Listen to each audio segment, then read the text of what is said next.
guys, welcome to the Howdywood Podcast. I'm your host, Jeff Ham, and in the Howdywood Podcast, the things that we do, we just talk about the way indie films are made, but we also talk about some of the more popular pop culture films and stuff. Today, I have a guest. He is an old college buddy of mine. We went to Arlington Baptist College together, which is pretty cool. You've heard me talk about it on some previous episodes, but. Yeah, I'm going to introduce you guys to Dustin Jones. Dustin, tell me a little bit about yourself. Hey, thanks, Jeff, for the invite. Name's Dustin. Went to college for 18 years, so Jeff was around in a few of those years.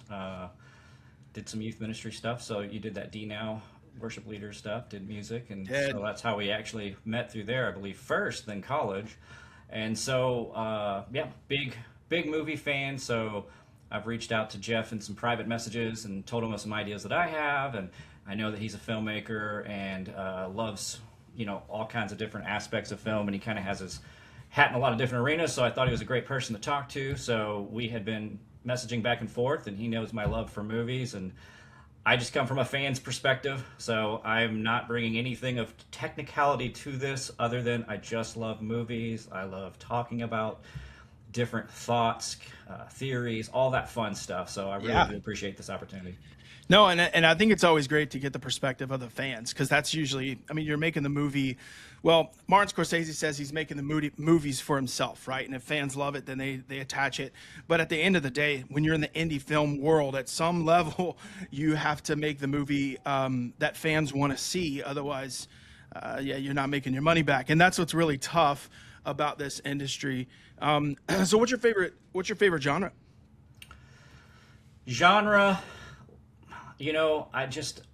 I really love action comedies, and so I would have to say that's what I watch the most, or comedies or actions.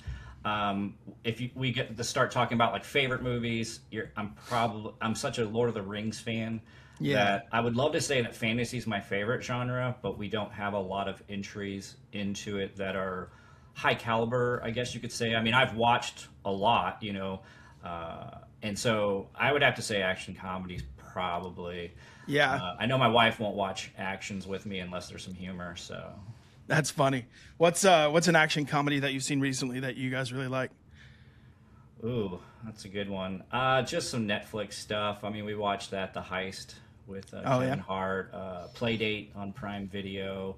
So, just fun little stuff. There hasn't been a lot in movie theaters recently that we've gotten a chance to. Nobody 2 was probably the most. If I can Nobody. Yeah, that whole franchise is it's like the I would say almost like the white trash version of John Wick, which I think is so fun. Nobody is one of my favorite. So it feels like in April. I don't know if there's scheduling when it comes to how movies come out, but I always feel like in March and April you have these action comedies that come out, because remember Nobody, Bullet Train, Nobody 2, and so you get these kind of real fun stuff, and I felt like Nobody was definitely a more comedic John Wick. I love John Wick. I will argue tooth and nail John Wick is the greatest action trilogy / now 4 movies period, American wise. Right. I actually think Raid 1 and 2 are the greatest action movies worldwide. Okay. But I would argue John Wick, that series, that American franchise is pretty awesome. And so Nobody had that fun, aspect. So really love it. When Christopher Lloyd shows up and kills it in a few scenes, you got to appreciate that. I'm 49, so of course I'm old school. Christopher Lloyd was a part of my childhood. Yeah, so Christopher Lloyd was a part of my childhood. And so just seeing him have an awesome scene, watching Bob Odenkirk go from Better Call Saul. I know he did a lot of comedy, but his name's back out there in Breaking Bad, Better Call Saul. So you see him more as a very dramatic, serious roles, but I never saw that guy as an action stud, right? Yeah. And so that's where Nobody really, I'm a big fan of that franchise. That's awesome. Yeah, no doubt. Well, you said you like fantasy, but there's not a lot of indie films that are even able to do fantasy. You got your Game of Thrones, you got your Rings of Power, which we could say whatever we want to say about that. I'm not a fan of Rings of Power. And I am. You like Rings of Power? Of sorts. I would argue, if you've watched both seasons, a lot of friends who talk with me and know, listen, I'm a critic of the route Prime has done with the series. But man, there is a scene in season 2 at the end with Durin and his, in the mines, Okay. and it is a top 3 on screen Lord of the Rings moment for me. It Really? has all the feels and emotions. I would even say if you don't want to trog through season 2, if 1 didn't do it for you, of course it's hard to go through 2 and trust some stranger, or we're friends, but if people are listening. But if you just want to Google, Durin, and spoiler alert, turn this off or mute it, but Durin in the Belrog, and it is freaking amazing. Oh, nice. Yeah, everything you would want. So I'm hoping season 3 will give us more of those feels you got from that Lord of the Rings, whether you're a reader of it or you saw it on screen. Gotcha. Yeah, man. So crazy story about Rings of Power. So right now I'm in Texas, and Texas is iced over. Where are you at again, Dustin? I'm in Missouri, so I'm in Springfield, Missouri, where You guys aren't great, but it's sunny today. But I called it Snowmageddon. Snowmageddon, yeah. Yeah. So this weekend was Snowmageddon here. So it was probably like 4 or 5 years ago. We were making another movie. It was during the same type of thing. It was like a Snowmageddon type thing. It's about this time of year, and we were filming a super low budget, like a $20,000 movie. It was basically like a serial killer got loose in a jail cell during a storm, and there was only 2 people in there. Super fun. But the guy who played the villain, he's like an incredibly talented makeup artist. And 3 days into filming, he goes to the director and he's like, "Hey, I'm gonna have to cut this thing short. I gotta fly out tomorrow." And the director was like, "Okay, you're under contract for like 3 more days. Like, what's going on?" He goes, "I just got the offer to do makeup for the new Lord of the Rings, Rings of Power, and they're flying me out to Los Angeles like tomorrow." And he goes, "Oh, that's a valid reason. Let's do some rewrites. Let's get you out of this thing for this little low budget, movie. Go do Lord of the Rings." But yeah, he's since been doing like crazy big stuff. It's so fun. But like you see that all the time in the indie world where people are just grinding, working on these super low budget movies, and then they get an opportunity and it elevates them, and then you never see them again. It's like they graduated from college essentially, right? You never see them. They're gone. And then every now and then they come back and they show up on set. But yeah.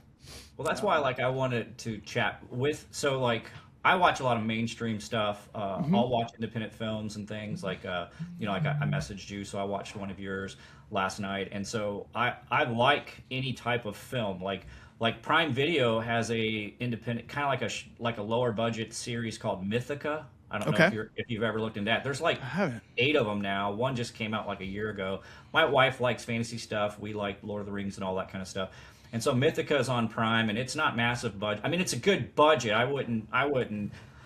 So this is where I would be the dumb guy. I mean, I wouldn't know what a budget makes for independent film versus mainstream. I would assume part of that has to do with, correct me if I'm wrong, like your production company itself. Like if you're Warner Brothers, you probably have more of a budget than say I know like I believe your production company's Red Plaid Films. Is that correct? Yeah. So I would assume that maybe their budget and their restrictions are a little bit different. Like you can't play with like New Line Cinema type of stuff at this stage, right? And so I would think that independent film, a lot of your budget has to do with it. Maybe the experience. I mean, do you call it an indie film if, say, Michael Fassbender and Benedict Cumberbatch show up for your little project? Can you call that an indie film? Yes. I don't know. You know what I mean? It just depends on all that kind of things. And so Mythica is one of the fantasy ones out there it's not great, but if you love fantasy, you're just willing to absorb or take in anything that you love. So whatever's your genre, that's where independent film, like my wife and I, we like horror flicks. Like we'll find ourselves watching like the dumbest stuff. Like I watched one the other day with Brendan Farr back from the Roswell show, and he's not really done much in movies, and it's called I think it's called Kill Me Again. He plays a serial killer stuck in a cafe reliving his kills over and over again. It's like that's an interesting concept. Movie, and I'm not going to say like, oh, it's going to blow you away, but for what it was we really enjoyed the movie. That's cool. You know Yeah, what I mean? that's Things like so. that. So you're talking about like the difference between like indie films versus like a big box studio. So Yeah. it's essentially like you have your big studios, which is your Amazon now is a studio, Apple TV now is their own studio, right? But then you have your classics, your MGM, Miramax, all of those. Those are big studio heads. And then you have like the ones that are coming up. You've got Angel Studios, A24. They're kind of like second tier, but making their way up. Of course, Yeah. A24 is just murdering things, but those wouldn't necessarily be considered indies anymore. Independents are like free from the corporate structure of the film Sure. industry. So like a lot of those bigger studios. I mean, back in the day, technically, most films these days are technically, if you will, independent, or at least they start independent and they get made and then they get sold to a studio, or Okay. they just get released independently. But yeah, it's a lot of stuff is independent these days because you think of like, okay, so a movie that just came out recently, The Rip, right? It released on Netflix. They did everything with Netflix, but the way that Ben Affleck and Matt Damon structured their studio is very independent driven, independent Okay. spirit driven, in that it's not a typical structure from a studio. So like even the crew shares in the success, which is great. You know, Yeah. they hit bonus structures depending on how well the film does. So you'll see like a lot of these big actors that move away from the big studio, big, you know, no longer in Paramount and different things like that. And they create their own studios, but then they then turn around and sell their project to a big distribution agency. And so the big box studios end up acting like a distribution agency in a lot of ways. So it's a super complicated ordeal. You know, indies are tough. You know, we Sure. talked about, you're talking about like the difference between like a big studio indie versus, you know, like Porch Pirates, for instance, posters behind Sure. me. The difference is, so Porch Pirates had a budget of $100,000, and most Okay. movies that you see are 20 million and up. So you're talking like limited days on set. I can only give my actors 3 takes. So it's like, I don't have time. If you cannot nail this, we have to move on, and I Okay. have to get creative in the edit. And Sure. then you don't have enough money to do reshoots, because a lot of times, like if you look at the Marvel structure, they're kind of still writing their film as they're making it. Sure. And as they go along, they'll look at the dailies, they'll have an editor on site that's cutting scenes and stuff, and then they end up doing reshoots to make the story even better. You don't have the capabilities with that as an indie film. You're basically like 1 to 2 writers. You're cranking it out, and you're polishing that script as good as possible, and then you're going into production. It's very much a little bit more of a classic film structure, but it's also like in a lot of ways it's more fun than like a corporate unionized film structure, because you're on set with your boys. You know what I mean? It's like a group of dudes that are just, they're playing make believe, and it's a lot more fun in a corporate union structure, like with a big box film. Like if a boom operator has to scratch his nose or whatever, and he turns to a PA and says, "Hey, can you hold my boom pole?" That's an issue, right? On these big union projects, he actually Sure. only can, like a grip department can only touch grip stuff. Sound department can only touch sound, and everything's like super separated. In the indie film world, you're wearing like 100 hats, and it's a little bit more fun because it feels a lot more like the way film was supposed to be made. Sure. You know? I would think so. A question I would just, be curious, and maybe you've chatted with this with your audience, and so I apologize if it's rehashing anything, but, someone who's just on the side of absorbing and watching, so I'm just on the side of, can you entertain me, right? So I'm never Right. going to pretend like I'm on the side of, well, actually, they should have done this. You know what I mean? I'm not Yeah. on that side. Now, I might, like when we're talking about a particular movie and we start to express our opinions and our views on it, I might get, well, actually, I didn't like this plot armor or whatever. That's not Right. the technical side. So my question would be, so if it's a lot more fun, so let's take Porch Pirates. So I watched Porch Pirates last night. So let's take that for example. So you have this budget.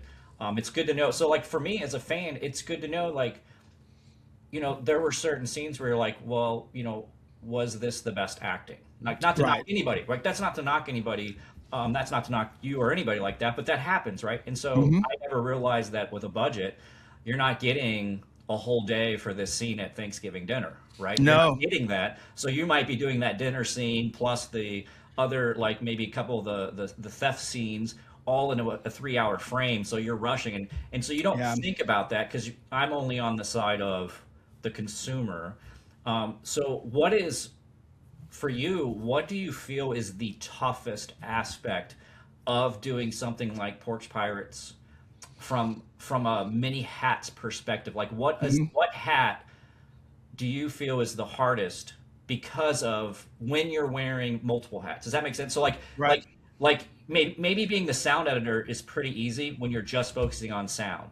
But when you're all these different hats, what's the one that's the hardest for you? If you don't mind. Yeah, it's the two hats that I typically wear simultaneously is producer director, and Okay. that's what's really difficult is because the producer side of me is always pushing like we've got to stay within budget. We can't go overtime. We can't do this. And in a indie film set, it's 12-hour days. Actors are usually on for 10 hours unless we're SAG. They have to be out in 8 hours. If you got SAG kids, it's 6 hours. So Wow. and it's very, yeah, union is really tough with a lot of that stuff, but indie film, it's 12-hour days. So for instance, like in Porch Pirates, there were several days where we shot 10 pages in a day. We were 12 days on set. You have a script that's like 90 pages long. So Okay. some days you're hitting 6 pages, which I love to sit in that 4 to 6 page range because now you can marinate in a scene. You could do all the different cutaways you need to do. You can do your super wides, which are the hardest thing to light in indie film is super wide. So you don't have all the gear like they have, mountain Sure. stuff in the ceilings and all the crazy, things that can make stuff look really great. So you're kind of settle for like tighter shots and just, moving on as quickly as possible because if you got like a 10-page day, say for instance in the Thanksgiving scene, uh, yeah, we've got to shoot all three scenes at the table. I think there was three or four. I can't remember at the table that Yeah. day because Okay. then we move on. And there's a lot of pages. And actually, in that movie, we cut a lot of pages out. I think it was there was I think about 3 minutes of that dinner scene that I ended up cutting out of the movie just because I needed to get out of that a little bit more, get to something a little bit more exciting, which happens all the time. Sure. But yeah, the tough thing is that balance between understanding the budget, understanding the time constraint, but also as a director wanting more. Yeah. I worked with a great director, Larry Guterman, and his IMDb is just like he did Ants, he Oh did wow. Son of the Mask, he did a bunch of other crazy stuff, but just watching him work and really push the producers buttons on like every single thing. Like he'd come in and then, he's like, we got to have this shot. We got to have this scene. We got to go have a drone day out here. We need 2 extra days for this. And the producer is sitting over here going, we don't have that in the budget. What are you talking about? Like we've already got this thing scheduled. We don't have Yeah. any of that in the budget. How are we adding another week onto this production? What are you talking? And I'm Yeah. like, as a just a director, like I did that a little bit with Santa's List. It's a horror movie that's coming out a little later this year that I Okay. shot in Minnesota. Going in, we had you know 7 days to shoot, right? They wanted to try to do it in 5. I'm like, there's no way we can do this in 5. We can barely do it in 7. There's a lot of action stuff. There's a lot of, we had to bring in uh, um, um, a couple guys from like not a couple guys, but one guy from LA, or he's actually Atlanta, Jordan Scott. He came in and he actually doubled as one of my actors, but was my stunt coordinator and Okay. second unit director. So he made sure that everybody was safe. Obviously, we have knives on set. We have foam axes, but they look real, so they're Yeah. kind of cool. But yeah, it's I got to be just the director for that one, and it was Okay. great. But at the same time, I was super limited with the budget, with the time constraints, and we could only have this house for 5 days. You know Yeah. what I mean? And it was like, oh my gosh, like I just want more. You always want more, So you the know? role of producer, you're handling the budget, you're handling all those little little areas. And so when we see, so like me as a fan, when I see like production team Matt Damon, Hmm. writer Affleck and Damon, but director is somebody else. So does that mean Affleck and Damon, or for you when you're producing, so you're just hounding the director, hey, this is what I need. I need this cut Yeah. for the marketing team. I need, so the distinguish between the role of producer and director is more, your producer is more, from my understanding, like your CEO, your marketing manager, they're the ones that they're writing the checks. Is that correct? So there's different types of producers. Okay. There's a line producer. The line producer is usually the one that's writing the check, handling the budgets, all of that stuff. An actual like a producer, which is usually what I am on a film set. It's a little bit above all of it's you're above all the department heads. Essentially, you're Okay. tasked with making sure that nothing falls through the cracks on the day of, right? Yeah. So with the director, though, the director's charged with just telling the story. So if the director shows up and it hasn't been clearly communicated through a bunch of different levels, that the producer has trickled down the information to all the department heads. If it's not clearly communicated on the day of, you could be missing a prop, you could be missing some set dressing or things like that that was clearly indicated in the script or even talked about weeks before, which would cause delays in production. Yeah. Also, the producer handles the actors' contracts, the crew's contracts, the locations contracts, all of that stuff. So the producer's typically on the project for a few months before cameras roll and Sure. a few months after cameras roll. A lot of producers, some producers don't, but a lot of producers like myself stick with the project until it's going to market.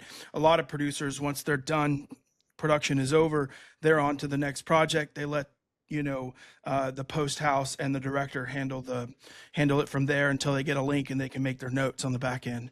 So So yeah.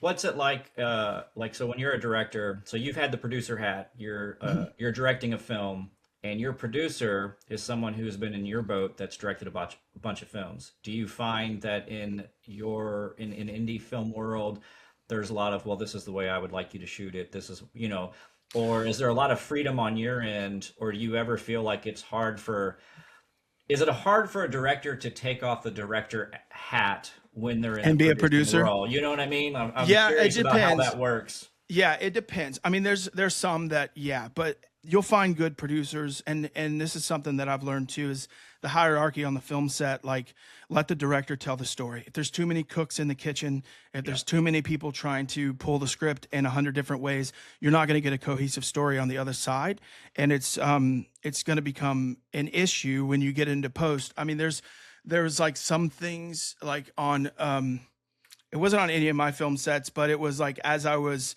DPing a few movies, which is the cinematographer, right? I would hear producers and directors just kind of pull each other in certain different directions, yeah, which as the DP, I was also the editor on the back end and post production. And a lot of those things I would bring up to him. I'm like, look, if you don't shoot it this way, it's not going to cut together well in post. And they were like, well, the producer wants this, blah, blah, blah, so moving on. And then we'd get to sure. post and it'd be like, this is what I was trying to say. You had the right idea in the very beginning.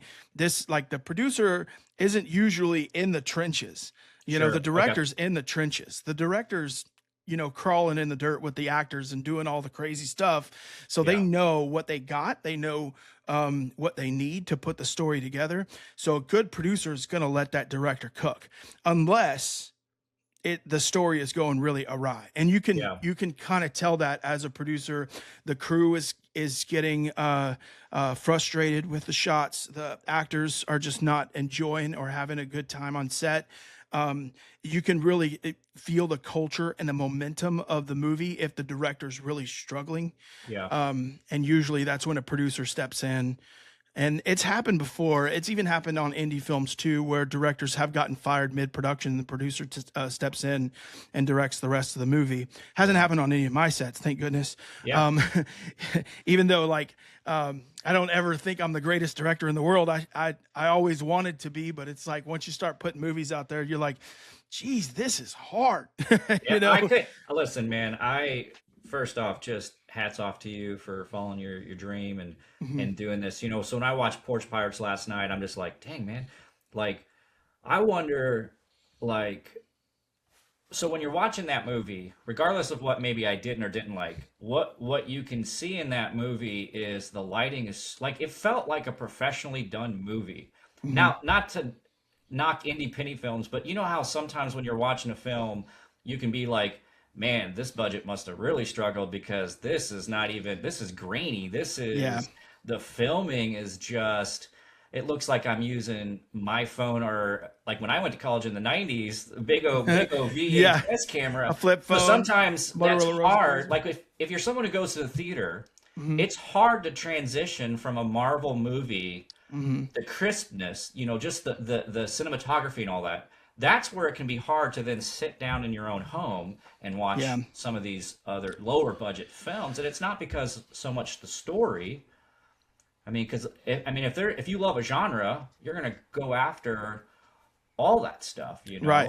Just like I've watched Mythica movies, I wouldn't have watched them after the first one. I wouldn't have gone to the theater again. But when it's on Right. my streaming service, I'll keep watching them, And so that happened. So I don't know. I just I think has it changed? So when you first fell in love with film, when you were younger, it is. I saw Danny Boyle used all iPhones for Bone, 28 years later, and I believe I haven't watched the follow up. I haven't watched Bone Tipple yet, but I believe he did the same. I believe he filmed both, if I'm correct. I know at least that first Seemed one. like it seemed like they were pretty close to the same time period when they filmed them. Yeah. So, is it so much easier to get that aspect cheaper than some of the other aspects when it comes to when it comes to your production part of it, when it comes to the directing, you want a clear image of the sun, you want a clear image of your characters and all that stuff, right? Has that gotten cheaper and easier for you as a producer and a director, and it's the other things that are still not caught up? I'm just kind of curious. Yeah, the for indie filmmaking in general, and the reason why it's exploded, I mean, the market is just flooded with new content, and a lot of it is attributed to these cinema cameras becoming more affordable. Like if you think prior to 2008, one of my favorite cameras, Red, I believe they founded in 2008 or somewhere around that time period, and I think a lot of big productions started picking them up. I shot one of my first movies, a little short film called The River, on the Red One. And it took 5 minutes. Every time this thing died, it took 5 minutes to boot up. We'd have a stopwatch and be like, golly, this thing is taking forever. And the bricks on those things would only last 10, 15 minutes at a time. So it was a pain in the butt to, get nice, high quality, slow-mo, all the cinematic things that you really love in movies. But now, fast forward to 2025, I mean, Red Komodo is $2,500. And so it just becomes a lot more affordable. And now you've got these Chinese lens companies that are coming out with lenses that are just as sharp, maybe not quite as sharp as a Cooke anamorphic, but some of them are really, really close, you know. And if you're streaming, you're never going to notice the difference between a $100,000 lens or a $2,000 lens on a streaming site. But as a cinematographer, you notice it. But as a fan, you don't really notice it. So a lot of the quality in indie film has risen in a lot of ways because of the availability of some of the tools that used to just be completely out of touch, less than 20 years ago. Yeah. A lot of guys, I mean, was it the first, is it 28 Days Later was the first one? 28 Days Later, one of my favorites. Yeah, and they shot. I love the zombie genre, by the way. And 28 Days Later, phenomenal. I mean, just phenomenal movie. They shot that on DV tapes. Yeah, like an old camcorder. They did it on purpose, but back at that time period, there really wasn't a whole lot of options in the digital film world. Yeah. It was a lot of actual film. I I don't remember since 2001. So you had like your DSLRs. I remember like, the Canon 5Ds back then when everybody was trying to make their own little um, short form content and things like Yeah. that with digital cameras, but there wasn't a lot of options back then. Now, I mean, it's everywhere, you Yeah. know? No, that's so so I know you wanted to chat with a couple movies. You were mentioning Begonia, and you're Yeah. mentioning the storytelling, short storytelling. So can you? I'm kind of curious. I really didn't know what you meant. On my side of it, I Mhm. don't write scripts. I've messed around with some story ideas in my heads, but that's it. It's just Yeah. been in my head. Like I've never stepped into the arena of writing and things like that. So what type of format is that kind of like you're not too excited about, or what stops you from enjoying a movie, I guess, is like, so like Mhm. with that movie, there was something specifically how they shot it where you're like, I don't know if I like this new direction. So can you speak a little bit on that? I'm sure your Yeah, audience wants to hear that for sure. for sure. Yeah. I think Begonia and the Smashing Machine, but there's a handful of others I just can't think of right now. But it's like this new style of film or storytelling where it really feels disconnected. Like the script feels disconnected, or it's almost like the script wasn't fully fleshed. There was just a lot of suggested lines like, this is where we're going. Now go in the scene and act it out. And it feels loose. It doesn't feel tight. Like if you watch a series, like the series that I'm into right now is Night of the Seven Kingdoms, Game of Thrones, all that Okay. stuff. You watch something like that and every line of dialogue has a point and purpose, Okay. right? It's very poignant, it's very to the point. You watch like some of these other movies that are coming out, and it's very loose, it's very not like, I can't get into it, and I'm sounding like a boomer here. You know what I mean? Like they Yeah, didn't that's make them. funny. I don't The make them like they used to. movie, movies are better back in my day. No, but then you watch a movie like the Rip, and the Rip on Netflix, dude. I mean, was it Matt Damon that wrote that? I think so. I think it was multiple.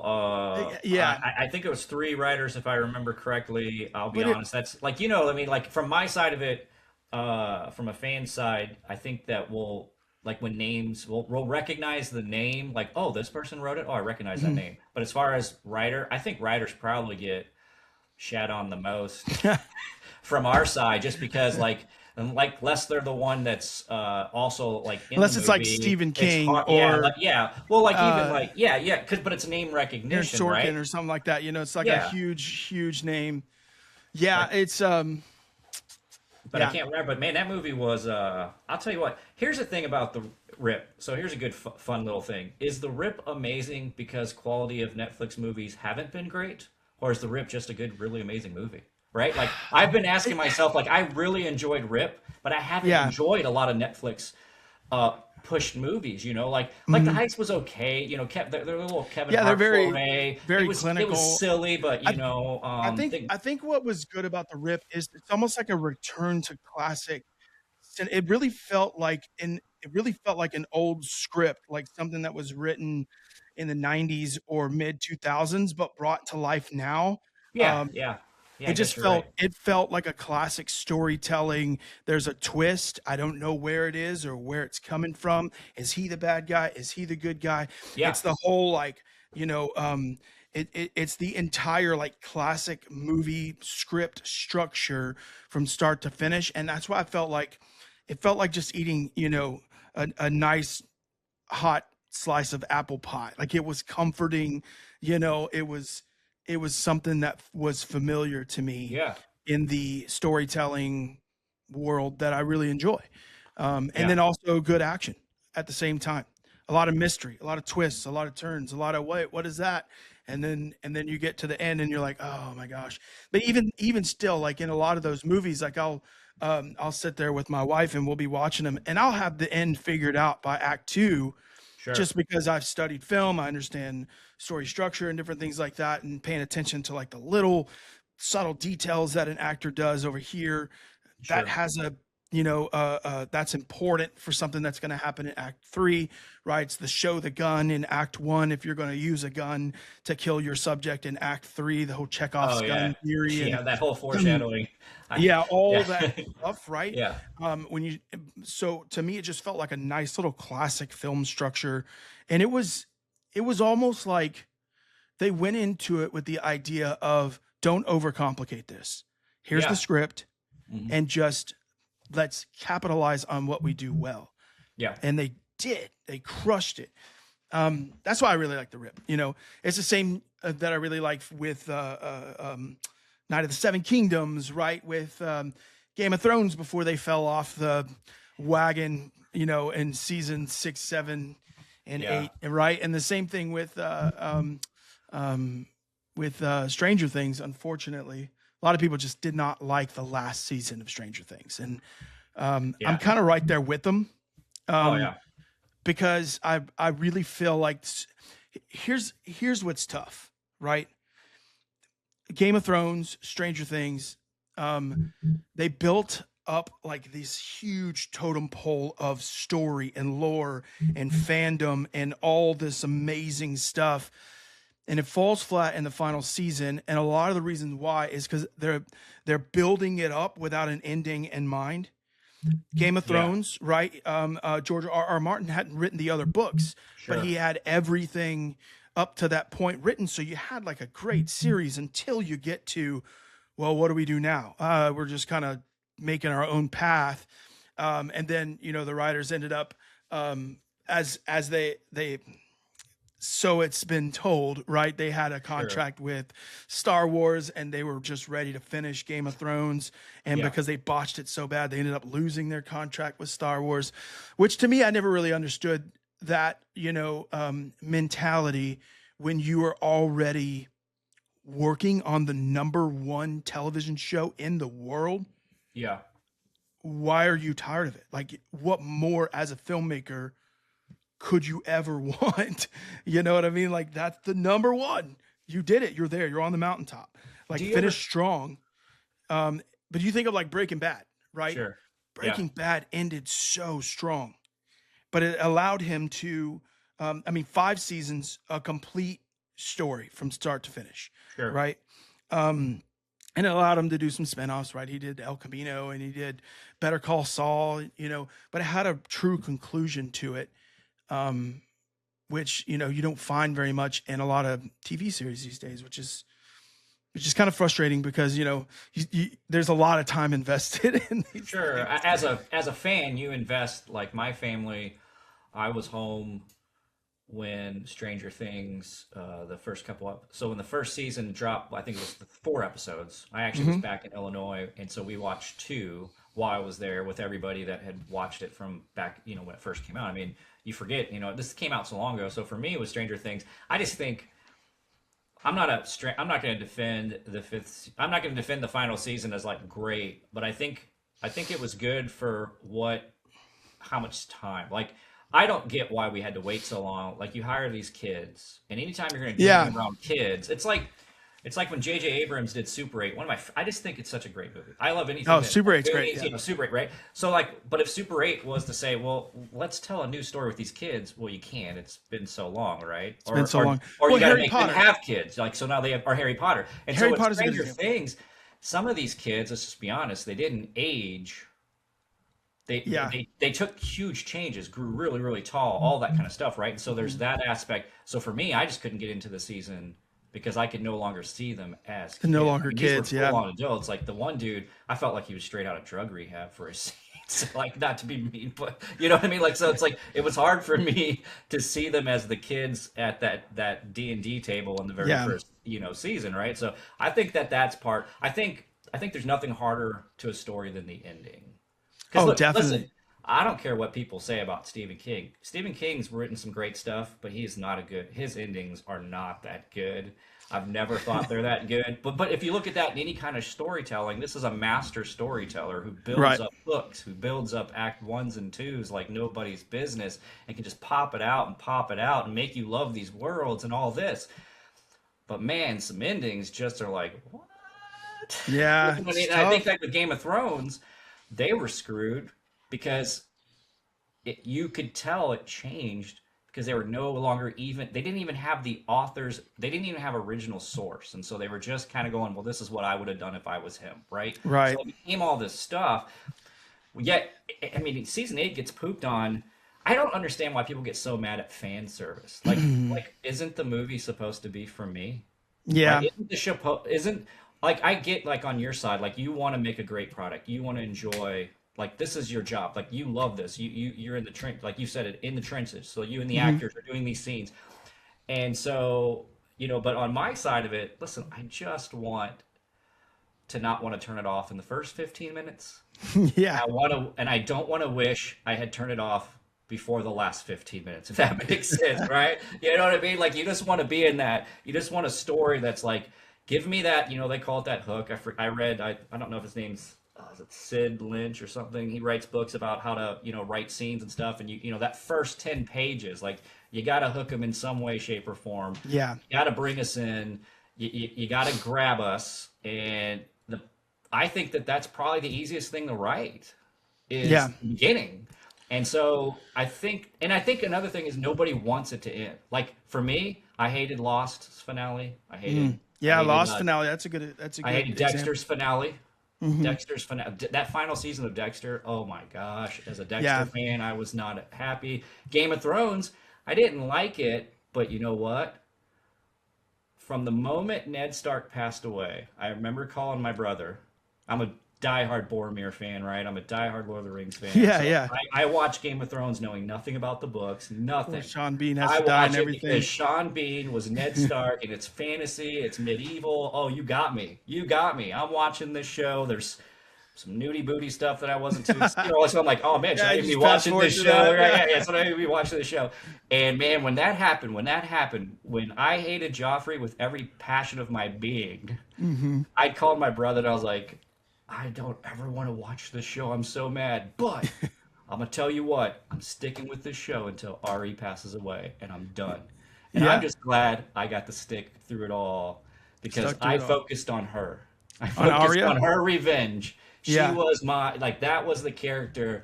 She had some pretty stupid stuff, but she was the character that kept me through it. And in season 8, though, I argue it's got one of the best episodes. I think it's one of the best D&D episodes of all time. Which one? Which episode? When they're all together, when it's Tormund and Snow and the cleric and the Hound, and they're going through the snow. I mean, that's like you got your barbarian, you got your fighter, you got your cleric, Yeah. and they're just the conversations between them. I know a lot of people will poop on the whole plot armor of the zombie drag and all that. I don't care. I just think that was that's one of my favorite episodes Yeah. because it just made me think of a D&D party group. Yeah. know? Yeah. Yeah. So when you watch fantasy and that kind of stuff, it's always nice to go back to that and be reminded of, that's kind of how I see a group acting like that. I wish I Yeah. would have seen that group of dudes for long periods for more From episodes. more than Right? yeah, more than So, just a brief so moment. there's Yeah. things like that we all attach to, but yeah, man, Game of Thrones, it's an easy one to not. I saw this one YouTube video where someone turned it into like a John Hughes ending, where they Yeah. just like wrote a bunch of stuff. I thought that was pretty funny. But yeah, that and Stranger Things. I But I think didn't so. like the last episode of Stranger Things personally. I didn't like I hated all the buildup, Yeah. but seeing them have a final, a Yeah. send off, I didn't mind that personally. Right. I Some think what a people lot hate of people want is when you build up a villain for so long and you make it feel like it's next to impossible to beat, but then Yeah. you beat them in 7 minutes. It's like Yeah, I 7 saw- minutes of screen time for the final battle. A lot of people were saying that Will's coming out story was longer than Yeah, the battle well, somebody said with the like, Mind what, Flayer. like which 12 is seconds longer. I was like, his scene yeah, was which is 12 seconds fine. Like longer, let him yeah. have his Yeah. moment, but it's like you spent more time in that scene than you did in the scene that you've been building up for all of the seasons, right? Like this is supposed to be the biggest, most epic battle. Like Game of Thrones, it was rough too when you're building up all these White Walkers and the Night King and all this Sure. stuff, and then you've got one battle. and Yeah, the it's over. payoff. So yeah, I call it the payoff. Yeah, So like when the pay, everybody's like as talking a about fan, the when payoff wasn't what I thought it would be. yeah, when everybody's talking about winter is coming and it's going to Yeah, take over King's Landing, and like that's what everybody wanted to see. They wanted to see not only has the North fallen, but it's at King's Landing's doorsteps. They've been talking about it for 5 seasons prior, right? They were building this whole thing. Winter is making its way down south. It's sure. going to be devastation, and you wanted to kind of see the Lannisters forcibly having to work with the Targaryens to Yeah, make sure that humanity is saved. That's what people wanted to see because that's what was built up for 8 seasons. And then yeah. it's just like Arya stabs him. Well, Spoiler. so that's where I'm That's biased it. because I just Oh yeah, didn't because you want to like see her Arya. die. And so when she dropped that dagger and did it, everybody's like, okay, that's lame. I'm like, she didn't die. I mean, you know what I She mean? Like didn't me and my die. wife were like, She was yeah, gonna die. Ari's the hero. I thought so. Like for me, the only reason I hated season 8 really was Bran. I thought he was one of the most worthless characters of Oh any yeah. show of any. I don't want to knock on this He ends up actor, becoming the but the king. character, I don't know, man. That character just. I, I don't know, man. When that's the person who gets, I get it. Everybody would have probably every person that they could have picked. There would be a group that's like, this is the one person that shouldn't have been picked. So I'm just on that group that says It had he to have was been not the Jon person. Snow though. Yeah, Jon Snow. It doesn't make sense that he went through everything with her to not be that person. So, I know. and I And then think and like, then you find out like you're with Jon Snow from the first yeah, episode all the way to the very end, right? You find out not only is he not a bastard, but he's actually the heir to the throne and should yeah. have been king this entire time. And now he has a opportunity to have a moment, and then he's like thrown back to the wall. Like, Do you ever think? dang. Do you ever think? So from okay, so this is good. So from your side of it, so you've dealt with producers, you've dealt with hey. So this is a show though. So have you ever done any kind of long form storytelling like that? I don't for think. for TV shows. Yeah, yeah. I'm working on some stuff right now, So but you are okay. it's more reality based TV shows. It's what I'm doing right now. But man, that's something that I've always wanted to. Like me and my buddies have sat down and tried to write and tried to map out, and you essentially have to take like if you've got 10 episodes, right? I think most Sure. TV shows are like 8 episodes now, 8 1-hour episodes. But you take that season as its own movie and you look Sure. at like a 3-act structure, right? Act 1, Act 2, Act 3. So now you have like one big outline that's broken down into Act 1, Act 2, Act 3 within the season, and then broken down to bullet points or episodes. You Yeah. got your 8 episodes from there, and then you start writing your scripts down to there. But yeah, it's important to establish the rules, the structure, the world, your characters, all that stuff before you even start writing your script. So that way you're kind of living in the world. But it's essentially like a macro version of what you do for a typical feature film. Yeah. So do you feel like with those shows, do you think like the writers, like I almost think that these guys were like, everybody thinks it's going to be Jon Snow, and the only reason it wasn't is because they felt like they needed to throw their curveball and have their stamp on it. You ever feel Yeah. like, you know what I mean? If you ever, so when you watch something, do you ever just go, okay, this film went through reshoot hell. Yeah. This film, that director had to change his style for some reason, shape, or form, whether it be Yeah. budget. Like, do you ever like? Is there anything that comes to mind? You're like, for me, it's Flash. I feel like when Okay. you watch Flash, The new I one? do not even like. I think it was the same director, but it does not feel like the same director to me. Which Yeah. probably means there was a lot of the budget or the Well, Warner a lot was of like, hey, times, you should do this. We don't want this direction. You know, we need yeah. or this isn't testing well. We need to redo that. Right? I feel like that movie should have been just what saved DC, Yeah, and and it then was ended up just falling pretty flat. it was the that I was the think final I think a blow. lot You of know? yeah, when it comes to like superheroes and episodics and things like that, a lot of what can happen is, you've got for Marvel, you got your Kevin Feige. For DC, now you have James Gunn, right? Yeah. So you have the head over all of them, who is essentially like he's the executive producer over everything. So he's getting final say. Yeah. So if he's watching something and it's heading in a direction that's going to retcon something that's happened in the past, or screw up a storyline that's going to happen in the future, then they then have to go and change the story. And I think if you find yourself in that situation, a lot of times, like it's kind of like disheartening a little bit, because if you've been building for like a scene or a moment with your character Yeah. for so long, and they tell you that you can't do that, it's like, oh, man.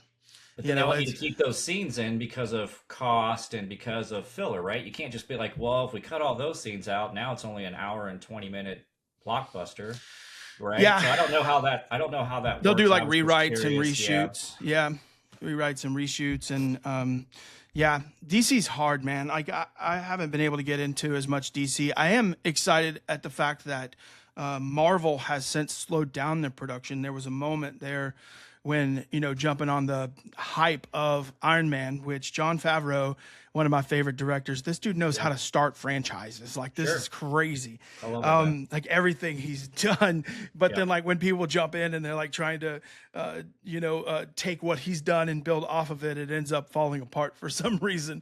And case in point, like Marvel had its rocky days for a couple of years, right?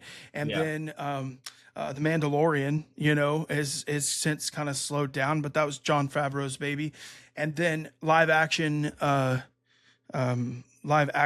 Disney movies Yeah. have been struggle, but you got the Jungle Book that was absolutely fantastic. But with Marvel slowing down, though, I feel like it creates a bigger hype for the movie that's coming out. Like Doomsday, they're hyping it. And Yeah. we have a whole year to get through before we can even watch this movie. But it's like, all Yeah, right. yeah, no, I'm pretty stoked. I think we get, if I remember correctly, we get Spider-Man before, and so that should set some. I think we get the Which I think we get a Spider-Man? Spider-Man this summer. I believe we get a Spider-Man this summer. Is it a Tom Holland It's Spider-Man? the Tom Holland one. Yeah, I believe we're getting two Marvel movies this year in 2026, and it's going to end Okay. Tuesday. I would Google it, but then you'd hear how loud my keyboards are. So, but I believe we're getting two, and I did like that. I do think it's smart that Marvel. We were getting too much.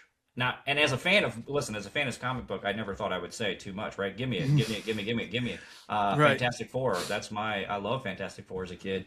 I love X-Men. I What did you wait. think of the latest Fantastic Four? I really enjoyed it.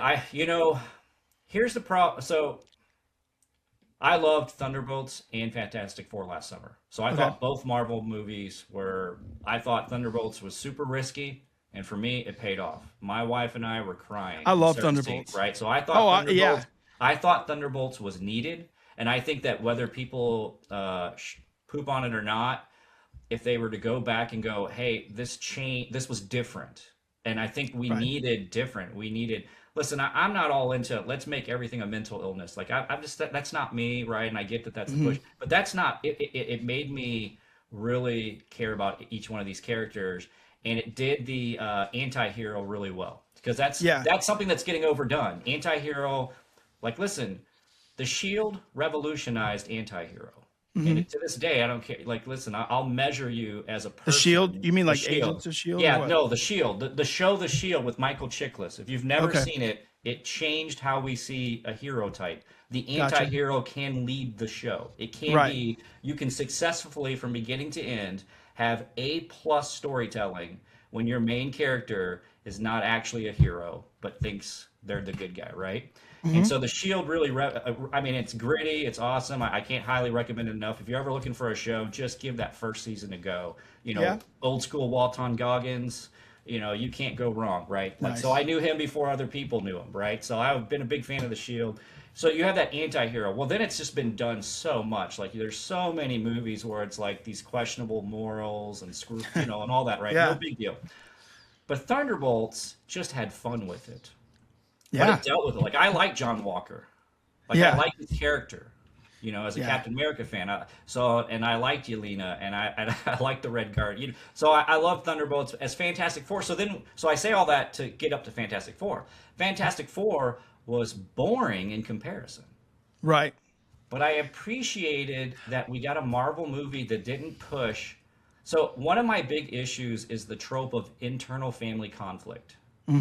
So you always have to have family members just at each other's throats.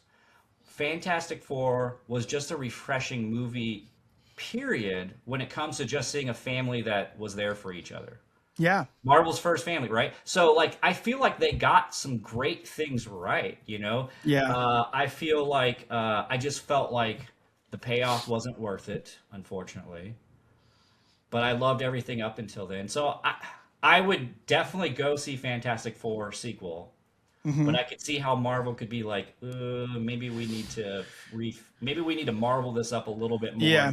You know what I'm saying? So like, Well, it's one of those I movies think I the love. next And time, well, the next time you see Fantastic Four, they're going to be in Doomsday, right? So yeah, we only sure. get So yeah, they're one. going to be. They have to be. And so that's what's so Yeah. beautiful is I didn't mind any of the casting. I thought I kind of Fantastic wish. Four. So, It what were your just was a thoughts? Because slow.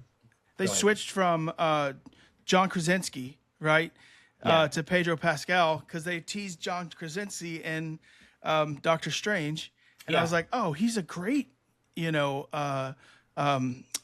what's his name? Reed Reed Richards. Richards. Come on, man. He's a great Reed Richards. My brain's all No, that's all good. foggy today. No, that's all right.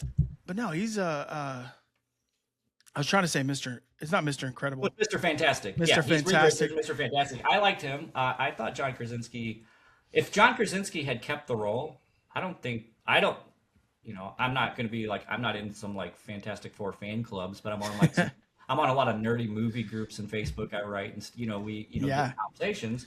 And my understanding is I don't think anybody was pooping on Krasinski and saying, we got to get rid of this guy. No, I no, don't yeah. think they were thinking Krasinski was because I think if you're going to go with Doomsday and Secret Wars storylines from actually comic book, Reed Richards is going to be a huge character, Yeah. and I feel like Pedro Pascal had that name recognition because Fantastic Four has struggled at it's just not. It does well in the comics. Does It's well just in the like Aquaman. comics. Like I am shocked that Aquaman did so well its first movie. Aquaman is a favorite Yeah. comic book of mine, but I never saw it doing well in a movie. Yeah, There are it's such certain a comic book characters that just boring don't character. seem like they're gonna. Yeah. So there's just like certain things you're like, how's this gonna transition? But they need their Reed Richard to truly, be because he's a big part of all that. I Yeah. do like some rumors about them even bringing back Miles Teller, the Council of Reed. So we may see Krasinski Interesting. again. We may see Miles Teller again, and talk about rewrites, director fighting with production companies. I had high hopes for Josh Trank's Fantastic Four after Chronicle. I think Chronicle is one of the better found footage movies, and it's a great superhero movie. Yeah, yeah. Chronicle. And so I was pretty excited about the new Fantastic Four, and that was one of the biggest. With the Miles Teller one. As a Fantastic Four person, that's one of my most disappointing theatrical sits. I would Yeah. say, not to poop on all their hard work or whatever. I liked Toby. I liked everybody. I wasn't a big fan of Jamie. It's tough. I Yeah. mean, so you think about like movies. Nobody sets out to make a bad movie, right? They're trying, and it's really hard to kind of gauge. And like when you're thinking of like comic book movies, man, you've got a rabid fan base. The same thing with Star Wars. Like I didn't have a problem with the, 7, 8, 9 Star Wars. Yeah, there were some things where I was like, that's stupid. But if you go back and watch 1, 2, and 3, there's a lot of things that I'm like, that's stupid. You know Yeah. what I mean? Yeah. Like, come on, George Lucas. Like that was Yeah. dumb. That line is dumb. You're breaking Oh, it's my bad heart. writing. It You is know what I mean? It's explicit. so rough, Oh, but yeah. yet it's got a rabid fan base. Sure. And then, the original 4, 5, and 6, right? There's moments in there where you're like, that's tough, but it's the lore. It's the world that was built around it all. 7, 8, 9 to me was okay. 8 was probably the worst out of all of them because I feel like Ryan Johnson was just trying to retcon everything that J.J. Abrams did in the past and not Yeah. take the Star Wars world seriously. But it's got to be hard, like when you're writing something that people hold so dear, when you're trying to build off of that, because Yeah. it's going to split the fan base regardless. But I mean, That's why it's it's the easier same. on my side. It's easier on my side because I don't see your side of all the little things that have to go into picking up. Like Yeah. I couldn't imagine. Like what if Straczynski? It's a Chad Straczynski. What if he didn't? What if they said, you know what? We need fresh eyes and fresh blood for John Wick 5. Hmm. Well, dude, if you take that guy out of the picture, I feel bad for anybody else. Like, you better bring in what's his name from Raid, Gareth Evans, I think his name. You know, maybe bring that dude in and get us some more, you know, Raid type fights or something. You know, because they even brought some Raid guys into John Wick. 3. You know, I was like, oh yeah, that's awesome. And so, but you know what I mean. So I can't imagine what it would be like. That's why I've never understood why there's so many directors in TV shows. Is it just because they need to mix up for me on my side, the monotony of seeing the same type of story? You know what I mean? There's some of that. There's a benefit. There's some of that, but TV shows are different when it comes to the hierarchy. A director in a TV show is not as important as they are in a movie, but on a TV show, the producer is essentially the director, right? They're the ones in charge of seeing the story through from start to finish, because they're also over the story for the entire season. Yeah. So a director on a TV show, it's not as much of an importance. So because they're not telling their story, like you said. Like, you're telling, like when you did Porch Pirates, you have a story in mind, but when you're doing a TV show, you're just doing an episode. So you're doing an episode. Assuming you're just going to come in and go, like, let's say we're big Walking Dead people in our house. 2 of our dogs named after Walking Dead. So let's say Scott Gimple is going to go to Greg Nicotero, who's directed some, and said, hey, Greg, this is what we need. We need you to focus on. We just really need to focus on beta and alpha this episode, and we really need you to kick ass with this. You know, we need to build this up. And then I need you to fill some scenes here, because we're really, you know, episodes 13 and 14 are going to be the gravy. You know, that's exactly. That's, you know, and so I get it. I understand that. And there's already an established shooting style. There's already established look and feel. Your characters are already established. So, you know, they have a formula already created for the show, and you're not supposed to go outside that formula. I'm trying to think, though. There was one TV show, and it might have been an episode of The Walking Dead, but I can't remember what it was, but there was one TV show where they did bring a director in, and it changed the look and feel of the show, but for the better, because it was one of those episodes where they're kind of locked in a room, and I can't remember exactly what it was. But every now and like then, the shows, it's hard to remember directors, because when you're watching a show, the only reason you know it's a different director is because the name pops up, right? But if you're someone who's on their phone, like they even joked about that, Damon and Affleck joked about with The Rip, Netflix told them to keep reiterating the plot because people are on the phone. Over and over. And so movies are going to change. So I'm wondering with movies like you said, Begonia and The Smashing Machine, where you said it's like this more loose.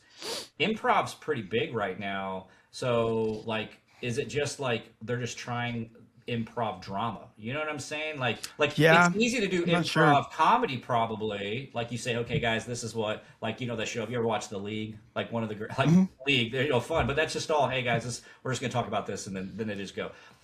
So you have improv comedy troupes, but how when's the last time you wanted to buy a ticket for an improv drama group that you're gonna like improv Hamlet on the fly, right? Improv so it's like, drama. I think so. I feel like Begonia. There were scenes where, first off, Jesse, I'm not big into nominations, but that Jesse Plemons guy, dude, he's a monster. He killed it in that movie. He's the perfect, he carries that awkward, loose cannon. You don't know where he's gonna go. Dude, he does that. If that was all ad lib, like, you know what I mean, like if that wasn't scripted. No, here's the crazy thing is I think it's all scripted, but it's just like the way it's delivered feels like it just feels weird. It just doesn't. It feels unsettling to me. Like it's hard to follow. It's just not like delivered deliberately, if that makes sense. But that could just be me or the way that I'm interpreting it, or you know, or just how you want to see it. Like you're more structured. Yeah. If you're structured on behind the screen, maybe you're more attractive to movies that are structured when you're sitting down and finally spending time as a fan. Because Begonia, for me, I had a buddy who kept texting me about it, and then you mentioned it to me in message, so I was like, I'm watching it tonight.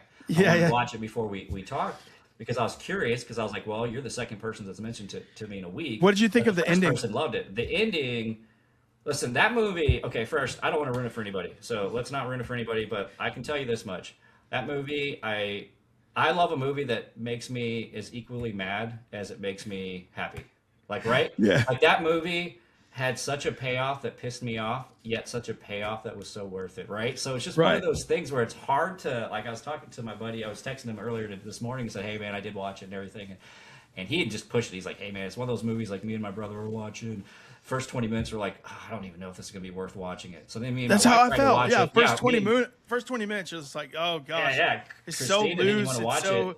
because it's the structure, right? Yeah, it's yeah. just so loose. It just feels like you're watching two dudes hang out in the backyard and work out. And It was like, weird. Yeah, it was almost like a non-funny Napoleon Dynamite. yeah, it kind Right? of felt So like just that. like Yeah, that weird, and so like it had that. Am I supposed to think this is a comedy? But it was not a comedy whatsoever. And that's the no, crazy thing was there's comedic elements, but I think it's because of the awkwardness, right? The only mm-hmm. comedic thing about this movie whatsoever is just the awkwardness of the characters.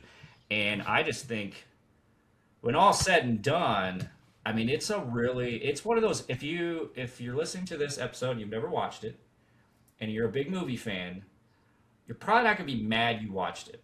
You might be mad at no, it's the definitely direction, but it's one of those definitely a must watch. movies where it's just different enough to make you go, okay, I need to see this to the end, and then just Yeah, have some fun conversations, pooping on it if you hated it, right? Just enjoy. But it's just one of those movies that I would recommend to others.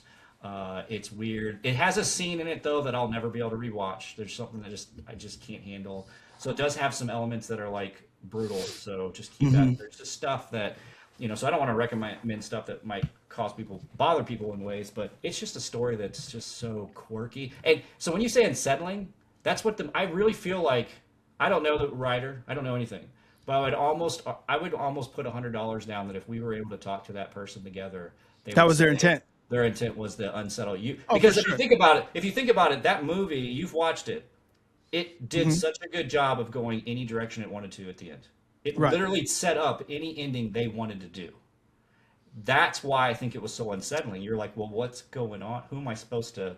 Am I supposed Yeah. to side with this right? Like am the I whole siding movie, with? you're like, who Yeah, am I yeah. supposed to like? What am I supposed to think here? And so There's I just no think hero in that, that movie. yeah, it's like what in the world? And I don't know, man. It's I'm not gonna definitely say it's like a great movie, but it's one of those movies where I haven't watched a lot of movies in 2026, but I'm not mad that I waited this year to start that, watch that one. For sure. Definitely was a good one. So For sure. Well, cool, man. Well, it's been a great conversation. Let everybody know where they can follow you. You're getting ready to start a podcast as well. So where can everybody keep up with you at? well, right now you're not going to be so. If anybody is interested, shoot out to Jeff's team. If it's something that you guys like, if you think that I'm someone that could do this, I've asked him some questions. So I have an idea called Indie Anna Jones Podcast, where I just kind of talk to independent filmmakers, actors. I've reached out to some friends. I reached out to you months ago. This is how this came up, and you told me about your podcast. So I'm thankful to kind of learn this experience. So I've never been on a podcast. This is all new to me. I'm trying to learn all that. So my prayer and goal this year is to I love movies. I love talking about film, but I can be very mean towards movies I don't like, and I want to be reminded of the other side. And so I thought of Indie, I'm Jones, Dustin Jones, so Indie, Anna Jones, a cheesy hook. But I just want to get that idea of like, how hard was it on your side? How hard of it, what's the struggle? I almost wanted to just interview you the whole entire time, but I didn't want to turn it into that. So hopefully you guys will, hear from me, and I'll write out, let Jeff know. And then Jeff, he said, you want to be on the episode, so we'll do some more stuff where I talk to you about some different subjects. And so I'm always down to come on and talk about whether it be independent film or big films. So that's where I'm struggling, bro, is, with your advice to anybody who's listening, or even to me with podcasting, is what's the voice? Because I love a lot of mainstream stuff. I watch indie, but I don't watch a lot of indie.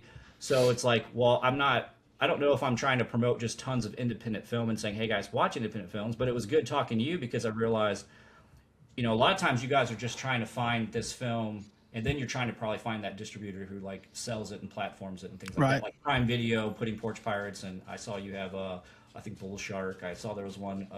Yeah, those are Crazy Grandpa. I might check out the. So I've only Grumpy Santa. Was you a producer of that one, or I was just looking at some of your stuff, and so that's what I would do, is just kind of look at stuff and kind of watch something and chat a little bit. Yeah. So Porch Pirates is the only movie online that I've directed. I've got two movies coming out this year. Pickleball,